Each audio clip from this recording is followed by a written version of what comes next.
Pasitọ Akanni Dero Kootu ọmọ ọdún Mẹrinla ló fọwọ́ gbé Lọyan jò. Pasitọ kan tó tún jẹ́ agbẹjọ́rò Basọ̀run Ọláwálé Akanni ni wọ́n tún ti fi páńpẹ́ òfin gbé padà báyìí lọ́jọ́ Wẹ́sídẹ̀ẹ́ ọ̀sẹ̀ yìí níwájú adájọ́ Hakeem Oshodi nílé ẹjọ́ gíga ìpínlẹ̀ Èkó tó wà ní Ìkẹjà lórí bó ṣe tún fi ọwọ́ gbé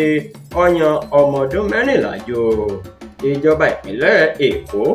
ló tún Akanni gbé lórí ìwà tí kò ṣeé mọ́ bá mọ́ ọmọlúàbí lọ́wọ́ tí ń wù kiri. Ẹ̀sùn tí wọ́n fi kan arákùnrin Basọ̀run Akanni tó tún jẹ́ òjíṣẹ́ Ọlọ́run nínú ìjọ The Redeemed Christian Church of God tó wà ní ìpínlẹ̀ Èkó pẹ̀lú bó ṣe ń fi ọmọdébìnrin kékeré ṣeré. Nígbà tó ń sọ̀rọ̀, agbẹjọ́rò fún ọmọdébìnrin ọ̀hún Fúnmilọ́lá Àlùkò ni ṣe ni ọ̀gbẹ́ni Akanni ti fi ọmọ náà ṣeré púpọ̀, eléyìí tí kò sì bójúmu,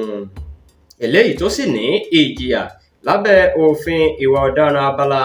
135 ti ìpínlẹ̀ Èkó. Arákùnrin Akanni ti wá ní òun ò jẹ̀bi ẹ̀sùn náà o, àmọ́ ṣá agbẹjọ́rò fún Akanni ti wá rawọ́ ẹ̀bẹ̀ sílé ẹjọ́ láti jọ̀ọ́ jàre kí wọ́n jẹ́ kí wọ́n gba béèlì ọkùnrin yìí, eléyìí tí Fúnmilọ́lá Àlùkò gbójú agan sí i tí adájọ́ Oshodi ní wọ́n tún máa ṣàyẹ̀wò àgbékalẹ̀ béèlì tílé-ẹjọ́ májísírèètì fún ọkùnrin náà. Lẹ́yìn ìgbẹ́jọ́ ni arábìnrin tí ìṣẹ̀lẹ̀ náà ṣẹlẹ̀ sí sọ̀rọ̀ ohun búburú tó ṣẹlẹ̀ ní ọdún 2010 nígbà tí òun gbé pẹ̀lú àwọn arákùnrin Akanni.